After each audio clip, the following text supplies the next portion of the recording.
Hi friends, इस video में हम कंटिन्यू करेंगे पी ब्लॉक एलिमेंट्स को। पिछले वीडियो में हम लोगों ने ऑक्सीडेशन स्टेट तक डील किया था। इस वीडियो में हम पढ़ेंगे non metallic and metallic character से। तो ये जो पी ब्लॉक एलिमेंट्स हैं, इनमें मेटल्स भी हैं, नॉन मेटल्स भी हैं और मेटालॉइड्स भी प्रेजेंट हैं। तीनों टाइप के एलिमेंट्स है, ठीक है। लेकिन ये पी ब्लॉक ही एलिमेंट्स हैं जिसमें नॉन मेटल्स और मेटालॉइड्स प्रेजेंट होते हैं। बाकी किसी भी ब्लॉक में मेटल्स, नॉन मेटल्स और मेटालॉइड्स नहीं है। तो सबसे पहला पॉइंट लिख लीजिए, non metals and metalloids are only present in the p block। अब ये जो नॉन मेटालिक कैरेक्टर है वो अलोंग अ पीरियड इंक्रीज करता है और डाउन अ ग्रुप डिक्रीज करता है। अगर आपका ये पी ब्लॉक है, मान लीजिए ऐसे ही पी ब्लॉक आपका, तो अलोंग अ पीरियड इंक्रीज करेगा क्या? Non metallic character. Down a group decrease करेगा। पीरियोडिक टेबल का ही पूरा ले लिया जाए तो जो लोअर लेफ्ट कॉर्नर होता है वो सबसे ज्यादा मेटालिक कैरेक्टर शो करता है वो एलिमेंट, और जो राइट का जो टॉप कॉर्नर होगा वो सबसे ज्यादा अच्छा इलेक्ट्रोनेगेटिव यानी नॉन मेटल होता है, ठीक है। और यहां लोअर लेफ्ट कॉर्नर में सबसे अच्छा मेटल होता है। ये बात हो गई। अब मेटालॉइड्स क्या होते हैं? जो नॉन मेटल्स कैरेक्टर भी शो करे और मेटल का भी कैरेक्टर शो करे, दोनों कैरेक्टर शो करते हैं, उनको मेटालॉइड्स बोलते हैं। पहले भी हम लोगों ने पढ़ चुका है। तो नॉन मेटालॉइड्स कौन कौन से हो जाएंगे आपके पी ब्लॉक एलिमेंट्स में? ये सब हो जाएंगे सिलिकॉन, जर्मेनियम, बिस्मथ, एंटीमनी और एस्टेटीन वगैरह, पोलोनियम, ये सब हो जाते हैं आपके मेटालॉइड्स, ठीक है। यहां तक तो ये बात हो गई। अब जो नॉन मेटल्स हैं वो बहुत ही ज्यादा इलेक्ट्रोनेगेटिव होते हैं और इनका आयनाइजेशन एंथैल्पी भी बहुत ज्यादा होता है। हो गई बात। अब ये एनायंस फॉर्म करते हैं। एनायंस यानी नेगेटिव चार्ज शो करते हैं। नॉन मेटल्स केटायंस फॉर्म करते हैं, आयनाइजेशन एंथैल्पी कम होता है और इलेक्ट्रोनेगेटिविटी बहुत कम, ना के बराबर होते हैं मेटल्स के, ठीक है। अब जब नॉन मेटल्स और मेटल्स के कंपाउंड बनाए जाएं, दोनों को मिला के रिएक्ट करवा के इन दोनों का कंपाउंड बनाया जाए तो इनका कंपाउंड क्या होता है? आयनिक इन नेचर होते हैं। आयनिक क्यों? क्योंकि मेटल और नॉन मेटल दोनों के इलेक्ट्रोनेगेटिविटी का डिफरेंस बहुत ज्यादा हो जाता है। एक तो बहुत ज्यादा इलेक्ट्रोनेगेटिव है और दूसरा बिल्कुल भी इलेक्ट्रोनेगेटिव नहीं है, मतलब थोड़ा बहुत होता है, बहुत ही कम। तो डिफरेंस बहुत ज्यादा हो गया, डिफरेंस बहुत लार्ज है, इसलिए आयनिक नेचर होता है इन कंपाउंड्स का जो मेटल्स और नॉन मेटल्स से मिलकर बनते हैं, ठीक है। अब वहीं अगर देख लिया जाए आपका नॉन मेटल का कंपाउंड, सिर्फ अगर नॉन मेटल है उसमें, तो कोवैलेंट इन कैरेक्टर होता है। क्यों? क्योंकि इलेक्ट्रोनेगेटिविटी का डिफरेंस बहुत कम होगा। क्यों? दोनों तो नॉन मेटल्स ही हैं, दोनों तो इलेक्ट्रोनेगेटिव होंगे, भले ही कोई ज्यादा होगा कोई कम होगा, लेकिन दोनों इलेक्ट्रोनेगेटिव होगा और बहुत ही कम डिफरेंस होगा, ठीक है। सबसे पहले लिख लीजिए कि non metallic character increases along a period and decreases down a group।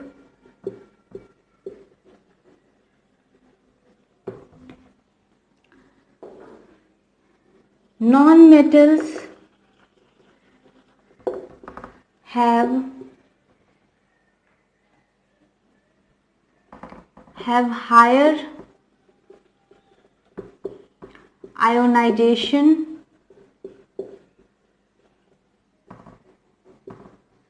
enthalpies and and electronegativities.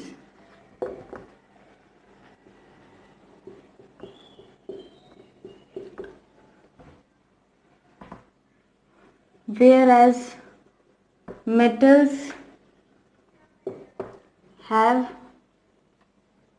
lower ionization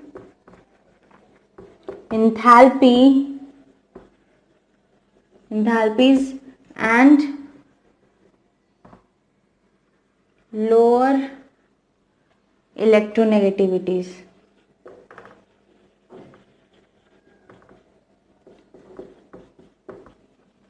इतना कॉपी कर लीजिए, जल्दी से पॉज करके जल्दी से कॉपी करिए, ठीक है।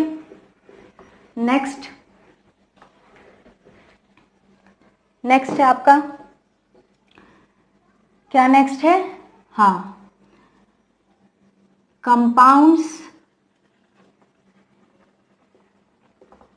formed from the reaction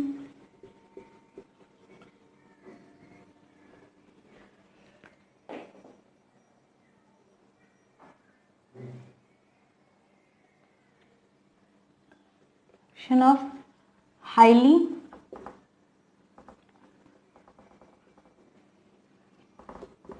reactive non-metal and highly reactive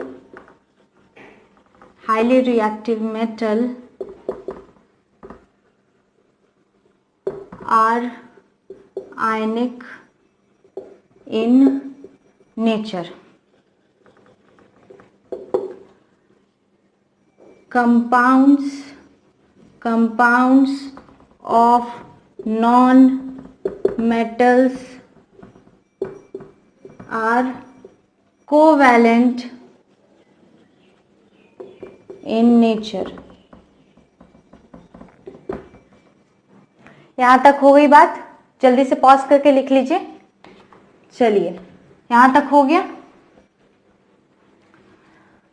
अब क्या है कि oxides of metals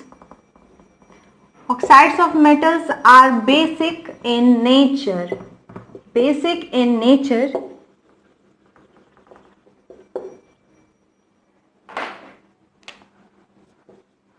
Oxides of non-metals are acidic in nature, ठीक है। And oxides of metalloids are amphoteric।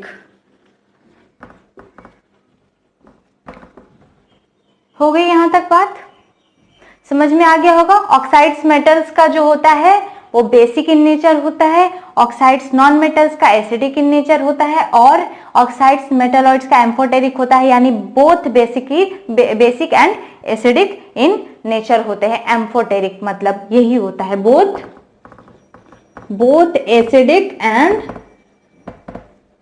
Basic.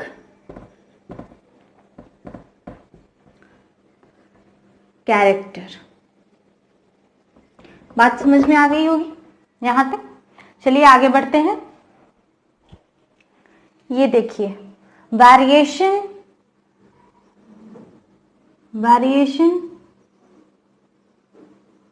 In physical properties, ठीक है।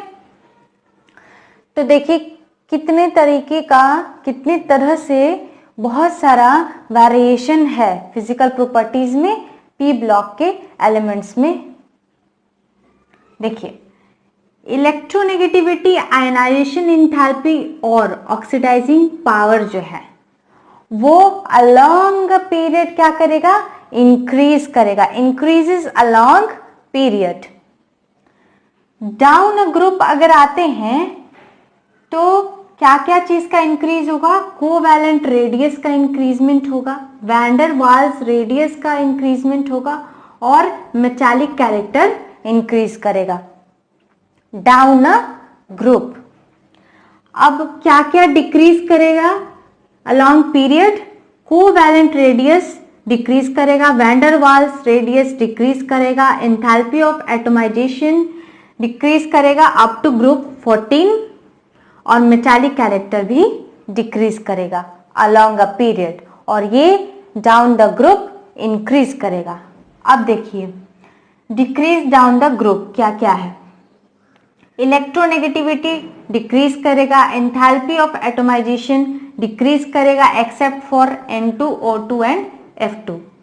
आयनाइजेशन इंथैल्पी भी decrease करेगा और ऑक्सीडाइजिंग पावर भी डिक्रीज करेगा। अभी पिछले वीडियो में हम लोगों ने पढ़ा था ऑक्सीडेशन स्टेट वाला जो हम लोगों का टॉपिक था, उसमें हम लोगों ने देखा था कि जैसे ही डाउन द ग्रुप हो रहा है तो अपना स्टेबिलिटी बढ़ाने के लिए वो एलिमेंट्स क्या कर रहे थे, कम +3 से +1 में ऑक्सीडेशन स्टेट में आ जा रहे थे वो, ताकि वो स्टेबल हो जाए। तो ऑक्सीडाइजिंग पावर क्या हो जा रहा है, डिक्रीज कर रहा है। तो ये सारा जो आपका वेरिएशन फिजिकल प्रॉपर्टीज में है उन सबको नोट कर लीजिए, बहुत इंपॉर्टेंट है। सब कुछ याद रखिएगा कि क्या क्या डिक्रीज करता है, क्या क्या इंक्रीज करता है along period down the group. ये तो बात हो गई। और हाँ, ये जो आपका बेसिक कैरेक्टर होता है अलोंग अ पीरियड क्या करेगा, डिक्रीज करेगा। क्यों? क्योंकि oxides of metals are basic in nature और अलोंग अ पीरियड तो नॉन मेटेलिक कैरेक्टर इंक्रीज करता है। तो नॉन मेटेलिक कैरेक्टर तो एसिडिक इन नेचर होगा उसका ऑक्साइड, इसलिए इंक्रीज करेगा acidic character along a period और बेसिक कैरेक्टर डिक्रीज होगा। और वहीं डाउन द ग्रुप क्या हो जाएगा, उल्टा। ठीक है, बेसिक कैरेक्टर इंक्रीज करेगा और एसिडिक कैरेक्टर डिक्रीज करेगा। इस वीडियो के लिए इतना ही फ्रेंड्स। नेक्स्ट वीडियो में हम कंटिन्यू करेंगे differences in behaviour of each first element of each group. ठीक है, तो तब तक के लिए जितना मैंने पढ़ाया उसको रिवाइज ज़रूर कर लीजिएगा और मेरे चैनल को सब्सक्राइब करना प्लीज़ मत भूलिए। सब्सक्राइब अभी के अभी कर दीजिए ताकि आप लोगों को आने वाले वीडियोस के नोटिफिकेशंस मिल जाए। और please please please like button ज़रूर प्रेस करिएगा अगर आपको मेरी टीचिंग अच्छी लगी हो तो। और जो भी प्रॉब्लम हो तो आप कमेंट्स में लिख सकते हैं।